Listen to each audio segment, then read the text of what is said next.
ये कहानी है 3 बकरियों की जो एक सुनसान जंगल के पुल पर पहुंची थी। लेकिन उस पुल के नीचे कोई था। जो भी गया वो वापस नहीं आया। क्या वो बच पाएंगी? जानने के लिए देखिए पुल के उस पार एक दूरदराज इलाके में एक घना जंगल था जिसका नाम था सन्नाटा जंगल। यहाँ दिन के वक्त भी अंधेरा सा छाया रहता था। जंगल के बीचों बीच एक पुराना बुसीदा पुल था जो बरसों से इस्तेमाल नहीं हुआ था। कहा जाता था कि जो भी उस पुल से गुजरता वो कभी वापस नहीं आता। जंगल में कई जानवर रहते थे मगर सबसे बहादुर और होशियार 3 बकरे थे। चंकू, मंकू, बंकू तीनों भाई थे और हमेशा एक दूसरे का साथ देते थे। मगर उन दिनों जंगल में कहर पड़ चुका था।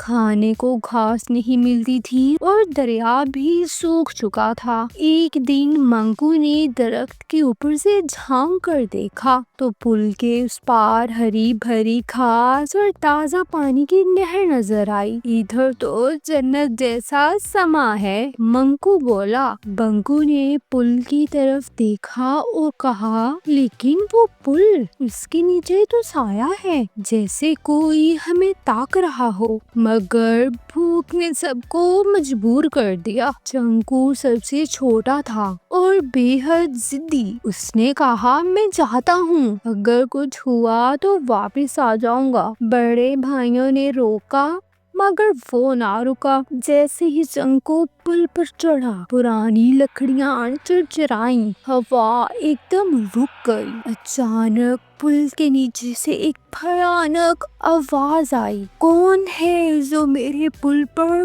कदम रख रहा है? चंकू ने हिम्मत से जवाब दिया, मैं हूँ। चंकू, सिर्फ थोड़ी घास लेने जा रहा हूँ। साया आहिस्ता आहिस्ता सामने आया। एक साया, धुएं जैसा राक्षस, आंखें जलती हुई, जिस्म धुंधला मगर आवाज जमीन हिला देने वाली। ये मेरा इलाका है, यहाँ से कोई नहीं गुजरता, और अगर गुजरा तो उसकी रूह मेरे साथ कैद हो जाएगी। चंकू डर गया मगर फौरन बोला, मेरे बड़े भाई आ रहे हैं, वो मुझसे कहीं ज्यादा मोटे और मजेदार हैं। राक्षस ने कहका लगाया, अच्छा तो उनकी रूह बेहतर होगी, और वो पीछे हट गया। चंकू पुल पार कर गया। अब मंकू की बारी थी। वो जानता था कि राक्षस बहुत चालाक है, इसलिए उसने एक चमकता हुआ कांटा अपनी गर्दन के साथ बांध लिया। दादा से मिली एक पुरानी चीज जो बुराई से बचाने के लिए थी। मंकू भी पुल पर चढ़ा।